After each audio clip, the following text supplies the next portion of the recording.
Hi, my name is Phil Wilkes, also known as Phil W online, and I'd like to introduce you to my new 3D set, Central Business District for Carrara.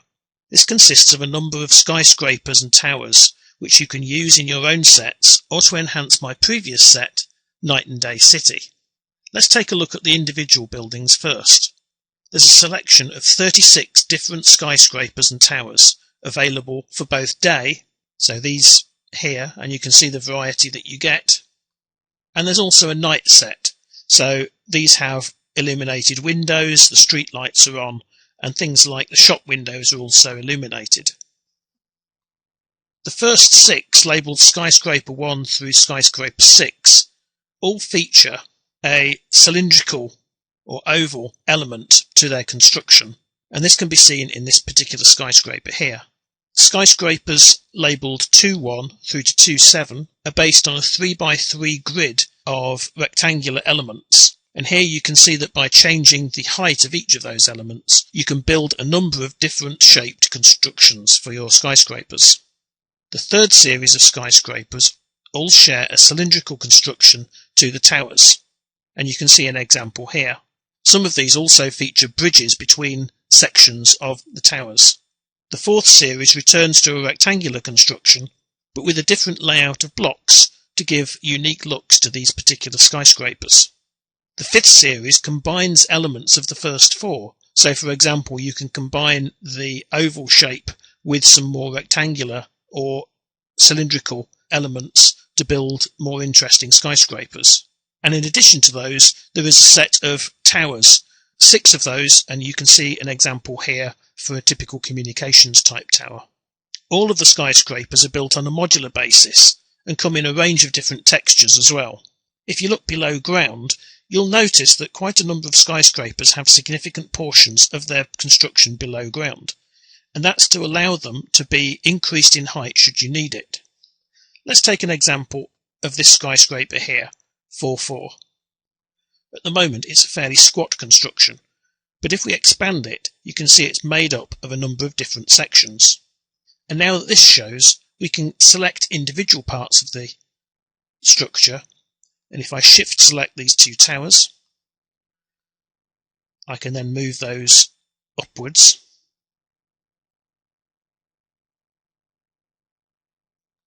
I can select the block in the middle and increase that.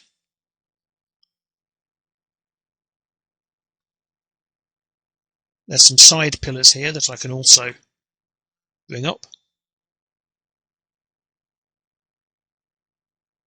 And perhaps you don't want the base area to be quite as high, so we can bring that down a little bit. And with those simple changes, we've built ourselves a completely different looking skyscraper. So although I've included 36 pre-made skyscrapers for you, the actual scope of this set is virtually limitless. Although they're built on a fairly low polygon basis, so that you can use a lot of them in your scenes, there are elements of them that are more detailed, particularly on the skylines and at the bases. And if we change the position, we can have a look at one particular such detail. And here we can see on one of those that I had loaded, there's a row of shops at the base, and again quite detailed. And in fact these shops feature a 3-dimensional element to them, so that as you move around, it's not just a flat mapped image on a flat plane, you get a 3D effect as you move around, but done in a fairly low polygon way.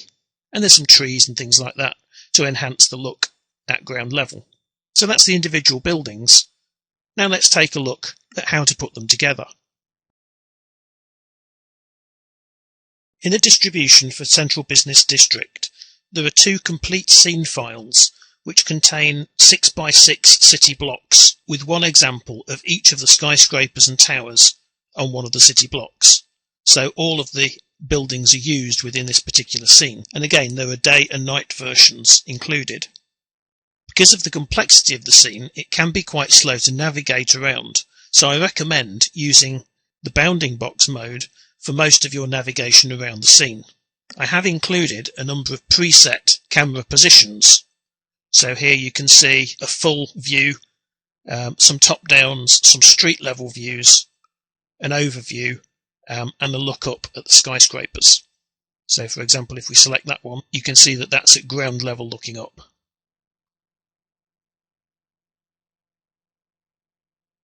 And select one of the street views.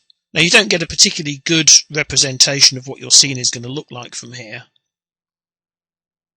One of the good ways to navigate around the scene is use the top view, and if we select the camera, you can see that the camera is situated just off of the central part of this street here, and you can move it around fairly easily and also set the height that you want, and here it's set to about 19 feet off the ground. In addition to the skyscrapers, these scenes also include the road surface, road markings, and a selection of low-resolution people and vehicles to populate the scene. The people and vehicles use a plugin which is freely available from Sparrowhawk 3D called Instance Randomizer. And if you don't already have it, if you just install that to Carrara, then it'll ensure that the people and vehicles in these big scenes will display properly. That was also used extensively in the Night and Day City. You don't need that plugin for just rendering the skyscrapers, but for the full city scenes and to get the full impact of those, then I would recommend you get that. And it is free. As I've said, Central Business District can also be used with the Night and Day City set. And here I've loaded in the Night and Day City set and got a view across the main replicator. And you can see that all of the building block sizes are pretty uniform. So what we want to do is to add in some of the feature buildings that we've made from Central Business District. This is a day scene, so I'm going to pull up the day set. And here we've got the block replicator, and you can see there's a lot of city block 1, 2, 3 and 4 already duplicated into there. And we need to duplicate those because the instance randomizer will only randomize on duplicated things rather than things in a replicator. So we just need to do Control D a few times for those. And we can select which buildings we want to add in. So, for example, if you don't want particularly high ones, you can choose some of the lower buildings. Some of them look more futuristic than others, so you could go for a more traditional look or a more futuristic look by selecting which skyscrapers you want in there. So let's just select a few. We can just drop them into the block replicator, and you can immediately see that that is now including that in the grid. So I'm just going to randomly select a few of these others.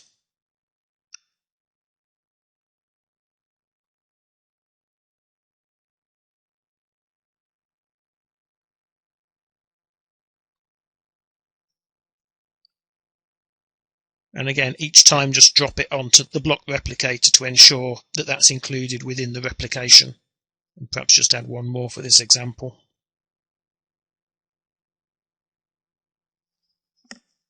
And there we've got our scene ready to render. And if I just start to render one of these, as is usual when you've got a number of replicators in the scene, there is a slight delay between pressing render and starting to get the output. So don't worry too much about that, it's just working out all of the replicator placements.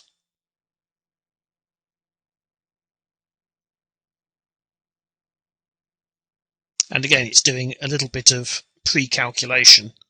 I have used a light dome rather than full global illumination for this particular scene. And once the pre-calculation is done, the scene actually renders reasonably quickly, despite the very high complexity.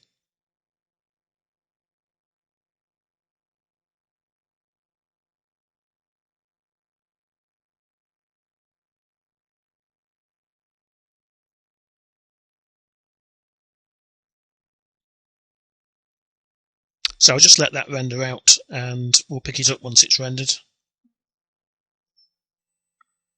So here we can see our completed render. It took about 15 minutes on my laptop that I'm using for this recording, and I think you can see that, that's not a bad render time for the thousands of buildings, people and cars that are included in this particular render. And while Night and Day City and Central Business District in of themselves can produce some fantastic images and are very useful, the combination of the two can produce some really impressive cities. And through the wonder of replicators, if you're not happy with the layout of the skyscrapers within the city, then you can just go into the block replicator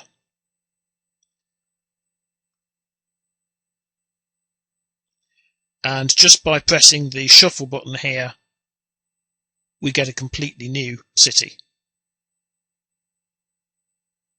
And I'll just conclude with a few examples of renders that I've done with this particular set.